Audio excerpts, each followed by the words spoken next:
Out of every company in the gaming industry, to this day, Nintendo has to be my favorite. They're pretty much responsible for creating mine and many others' childhoods, and have made some of the greatest games to ever exist. Whether it's games that'll give you grand adventures like Mario, Pikmin, Kirby, and Donkey Kong, games that'll provide you some of the greatest stories such as Zelda, Metroid, Kid Icarus, and Fire Emblem, or even if the games are just pure dumb fun like Mario Kart, Splatoon, Animal Crossing, Super Smash Bros., or even Game & Watch if you're into that sort of thing. Although yes, it is true that Nintendo does have their fair share of mediocrity from time to time, I can always rely on Nintendo for giving us some of the best gaming experiences that the world of gaming has ever seen. But can any of them let you milk a cow? 1-2-Switch, a game that got another entry before these ones did. 1-2-Switch has always been sort of the black sheep of the Switch exclusives, with it pretty much being labeled as a glorified tech demo, and it just being, well, 1-2-Switch. It's supposed to be the game that shows off what the Joy-Cons can do, which was basically its HD rumble feature for the most part. And I guess the right Joy-Con camera? Seriously, did any of the games use this? For real, I never see a single person talking about this game. Hell, when the sequel was coming out, I heard nobody talking about it, and even if they did, it was usually to make fun of it. I don't think even Nintendo had confidence with the series, as it didn't even make an appearance at the June Direct of this year. So, why am I talking about it? Well, other than what the title explicitly states, I've always had a fun time with the game. Whether it's ironic or unironic is up to your interpretation. But enough small talk, let's rank every single minigame in 1-2-Switch. 28. Quick Draw. Now, I know what you might be thinking, why of all minigames in here did I pick Quick Draw for dead last? It doesn't really have anything wrong with it. Heck, it's actually pretty good. It's simple. All you need to do is have your Joy-Con facing down, and when the sheriff says fire, you quickly point it at your opponent and press the shoulder button to fire. By the looks of it, it's a pretty good idea for a minigame, so what's wrong with it? Well, nothing aside from the fact that a flat-out better version exists. In the same game. Yeah, for some inexplicable reason, Nintendo decided to clone this minigame for a far better idea. And since I, and I'm sure many others, would rather play Fake Draw, then there is really no reason to play this one. You know, like Marth and Lucina in Smash. Why would you want to play as Marth? 27. Baby. Yeah, it's pretty much impossible for me to record footage of this one, and I'm not going to go looking for any. So have some Baby Daisy gameplay instead. Baby isn't exactly bad per se, but it really isn't any fun either. So how it works is that you take your Switch out of your dock and try to rock the baby to sleep. After you set it down softly, you are graded from your gentleness, your rhythm on your rocking, and how well you set down your Switch. Sounds great, right? This is the exact sound you will be hearing every single time you play. You better hope it's only you that's playing this, because if you're taking turns with like 5 other people, you're gonna have to call Gerber Life for an affordable grow-up plan. So the minigame is annoying, takes too long to play sometimes, boring, and it gives me an irrational hatred of babies. Yeah, no wonder why this one's so low. 26. Baseball. I don't think I've ever played a minigame that is this random, yet somehow boring. I've played Mario Party 1v3 minigames that are more fun than this. Okay, so how it works is that you and the other person you're playing with are at the final inning. With 0 points somehow. Must have been quite the game. Anyway, as the pitcher, you pick between the R and ZR buttons to have your pitch either be a changeup, a noticeably slow throw, or a fastball where it's... The batter, meanwhile, has to correctly time their swings depending on which pitch is thrown. If you miss, you get a strike. Get 3, you're out. Typical baseball knowledge. So what about if you hit it? Okay, correct me if I'm wrong on this, but I'm pretty sure it is, as far as I'm aware of, completely random. Is it going to be a fly ball? Is it going to be a single, double, foul ball, home run? You will straight up never know. It entirely depends on how lucky you get. This makes for an extremely unfun experience for both. If the pitcher loses, it's because of how lucky the batter got, on top of landing a bunch of swings. If the batter loses, it's because of how unlucky they got from their swings, with maybe missing some swings. It's an overall bad minigame that is extremely slow and isn't fun for both players. So, with that being said, just play Mario Super Sluggers instead. 25. Runway. Runway is also one that is really boring. It is quite literally just walking in a straight line and then posing at the end. Points are given to players while they walk, earning more points depending on how well they walk straight and pose at the end. I don't know, maybe it's because I'm a dude who doesn't really like strutting his hips in front of my friends, and maybe it's also because the posing gimmick is just way better in other minigames. Or maybe it's just boring. 24. Air guitar. Okay, the preview doesn't even explain how to do this one, so I guess I'll try to explain in my own terms. You flail your left to right arm like an idiot and try to match the rhythm of the song that is playing, which, by the way, never changes. Yeah, there are quite a few different minigames that do this kind of gimmick way better, and not to mention, way more fun. Not much more I could really add. 23. Plate spin. Plate spin is honestly kind of an enigma. It plays perfectly fine, sometimes, and it's perfectly inoffensive, but it's just kind of bland and run-of-the-mill compared to the others. You spin the plates around with the Joy-Con facing up and balancing it whenever it starts to fall. Different sizes of plates will show occasionally, but that's kind of it in terms of anything interesting happening. I don't know, it kind of just gives me Wii minigame collection vibes. Really, the most interesting thing that can happen is trying to see how much you can piss off your friend by trying to knock over his plate. That's about it. 22. Shave. This one is admittedly a pretty creative one. You have an imaginary Santa Claus type beard and you press one of the shoulder buttons on your face while swirling around to shave it off. Sounds great, right? Well, you have to do that while not seeing the beard on screen. Yeah, throughout the entire time you're pretty much forced to know where every single individual hair is and to shave it off. Which means that there could possibly be a ton of single hairs that you could be missing, so you are aimlessly going around your face in order to get those hairs off. Which could result in you losing depending on how well you're able to get them off. That's not even mentioning that the position isn't even accurate half the time, so good luck trying to get that missing hair. It's a great idea for a minigame, but it could have been better. Also, unfortunately, I can confirm that the minigame doesn't shave your actual beard. A shame, I know. 21. Wizard. Doesn't really matter which house you're in, it's not really going to save this minigame too much. The way it works is that you charge up your wands by swirling your Joy-Con in a circle. After the both of you have fully charged, you then strike by thrusting your arm forward. After that, it's pretty much just thrusting your arm until you win. You can also counter by letting your opponent attack and quickly swing your arm forward, and that's about it. Yeah, there's not much to this one. If you know exactly what you're doing, then there is no way that you're going to lose. Pretty boring and not one I'm going to choose too often. 20. Eating Contest. Eating Contest is one that I wish that I liked. It is the only minigame in the entire game that uses the camera on the bottom of the right Joy-Con. Actually, come to think of it, aside from Ring Fit using it to measure your heart rate, it is the only game that actually used it. How many games used it? Go! Anyway, the way it is used here is that you point the camera towards your mouth. When the timer starts, you start biting the oxygen in the air in order to take individual bites of the sandwich. Eat as many sandwiches as you can within 10 seconds. Maybe break a record, and that's it. This is a pretty good idea for a minigame, and it would have placed pretty high had the camera actually worked. I don't know if this is more of a me problem, but whenever I play this one, it feels as if it's not registering my movements at all. Like, look what happens here. You can't see me doing it, but I swear, I'm actually trying to take bites. And I kind of wish they used more food than just sandwiches. Maybe stuff like hot dogs, cheeseburgers, pizza, an entire cheese wheel.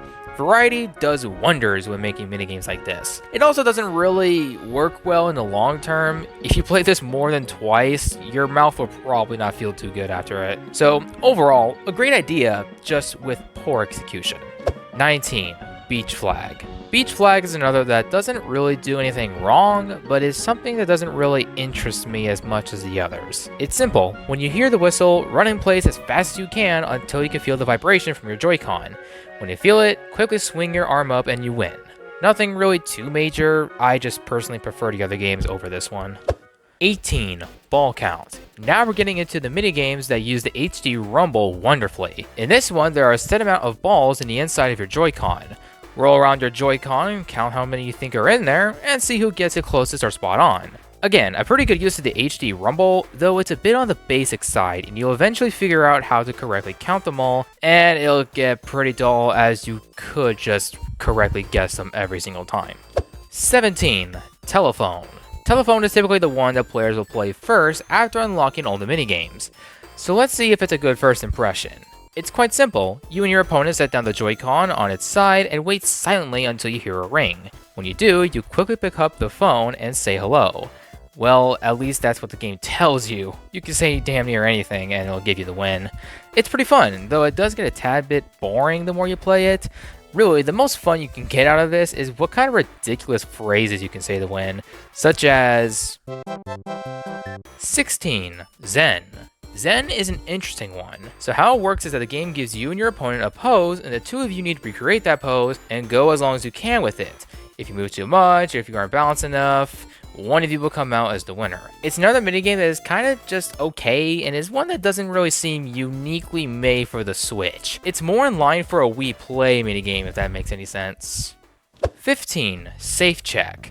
Another pretty good use of the HD Rumble. In Safe Check, you need to crack open, well, a safe, and the way that you do it is by turning your Joy-Con in a circular motion. You feel light ticks whenever you turn it, unless you feel a very heavy tick.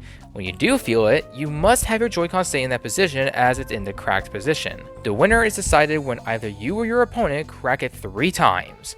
Good use of the HD Rumble, and it is a pretty good test on reaction time, though it is kind of brought down with the fact you can just spin the Joy-Con pretty fast to very swiftly cast a stronger tick, which might result in games going by too fast. 14. Samurai Training. Samurai Training is a fairly simple one. One player has the sword, while the other supposedly has the power of Ultra Instinct. The player with the sword has to bonk the other by slashing the Joy-Con forward, while the person with the other Joy-Con has to catch the sword by clapping. There are a couple of ways to hit the other person as the person with the sword. You can either quickly swipe forward and hope and pray that the other person won't react fast enough, or you could trick them to have them think that you're about to attack and clap, only for it to be a fake out and the person with the sword quickly gets the win immediately after. This might seem like a fairly complex minigame, though it does suffer with there not being a whole lot of options for replayability, though it is a pretty good one-stroke duel type of minigame. 13. Treasure Chest. Treasure Chest is a fun one. You and your opponent both have a chest that is tied up with a chain. The way you remove the chain is moving the Joy-Con on its side and moving along the green highlighted chain. If it's red, you're going the wrong way. Whoever removes the full chain the fastest wins. It's a pretty great minigame, with it being reaction-based and pretty fast-paced if you're able to move each link flawlessly. Though, like the other minigames, it's still a bit repetitive, and there are simply other minigames that I personally think are more worth playing.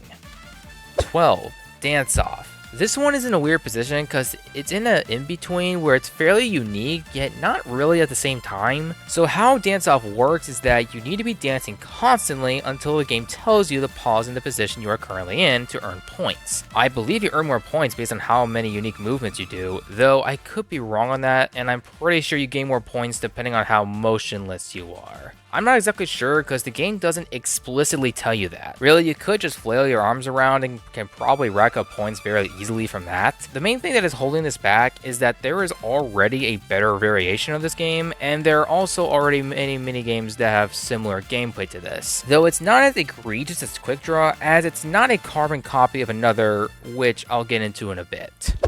11. Table Tennis. Table tennis is a weird one for me personally because it's this high for not the reason you may think. It essentially works exactly like how you think it does. Pretty similar to table tennis in Wii Sports Resort, just in a 2D position. Whoever is a server raises the Joy-Con up and forces it down to strike the ball and start the round. You and your opponent will keep on hitting the ball in a rally, in which it will eventually turn invisible when the rally hits to number 5. You can use different hits depending on which button you press. Pressing the R button would be a softer hit, while the ZR button would be more akin to a spike.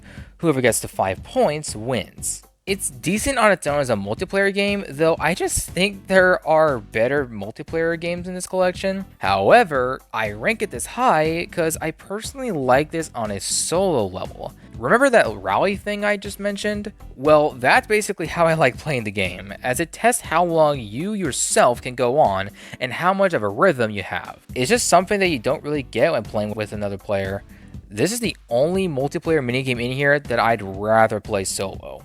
10. Signal Flag. Signal Flag is simple yet pretty unique at the same time. Your Joy-Con is the flag and a voice will tell you to point the Joy-Con at a certain direction. If the voice is feminine, it is the exact direction that you need to point. However, if the voice is masculine, then you point it at the direction that is the opposite of what he says. Basically, up is down, left is right, and vice versa. When the minigame ends, the player who correctly points the flag the most wins. Again, it's simple, but very fun.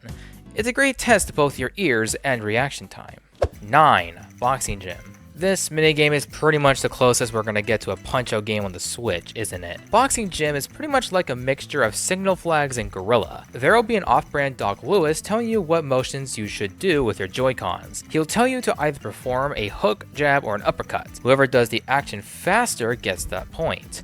After all the commands are done, you are then commanded to do a flurry of punches, with it depending on who punches the most out of the two. And, as per usual, whoever has the most points wins. There's not really much more to add, other than it's a pretty fun minigame that'll test your... oh, come on, you know by now.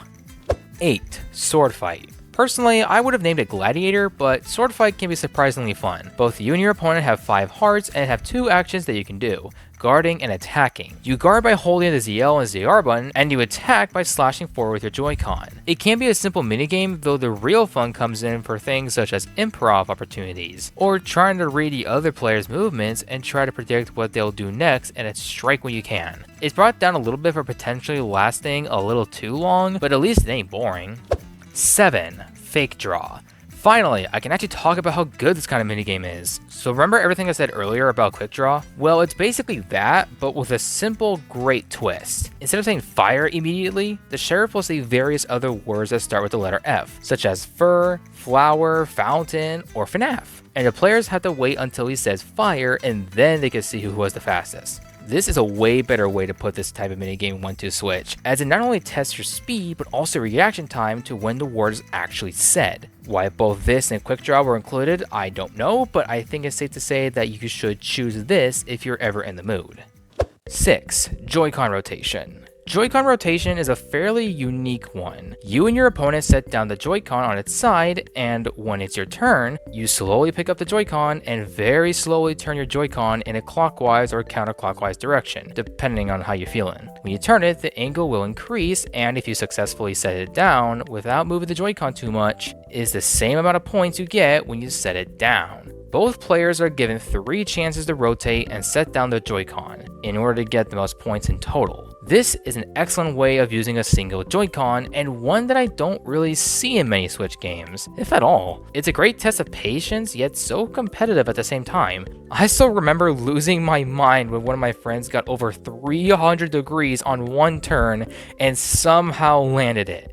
It was wild. Yeah, I lost that round. 5. Copy Dance. Copy Dance is a pretty interesting one.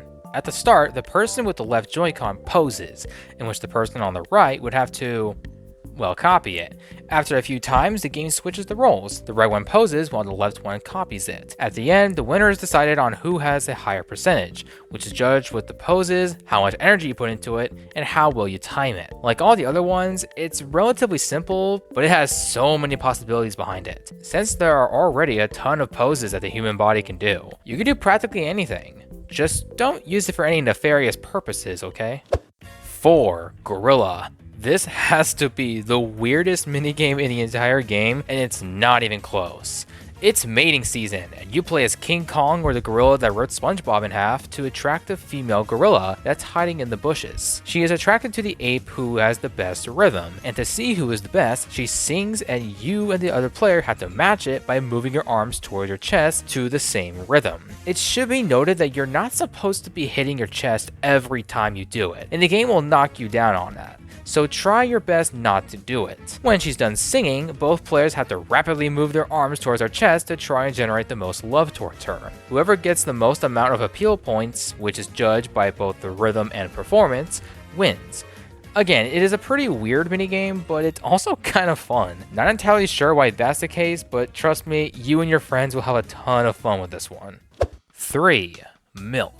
Okay, I've tried to take these from an objective standpoint, but I genuinely can't help myself with this one. Milk has always been sort of an inside joke with me and my friends because of just how silly the minigame is. I mean, just look at the tutorial video alone. The way the dude's expression looks, that is a man who is dedicated to the craft that is milk for 1-2 switch. I don't know why, but there is just something about this minigame specifically that makes me laugh anytime I turn this game on. Anyway, the way this minigame works is that you are supposed to move your Joy-Con up and down in a totally not comical way and press the SL and SR buttons rhythmically to squeeze as much milk out of the cow's udder as possible. Whoever is able to generate the most amount of cups of milk wins.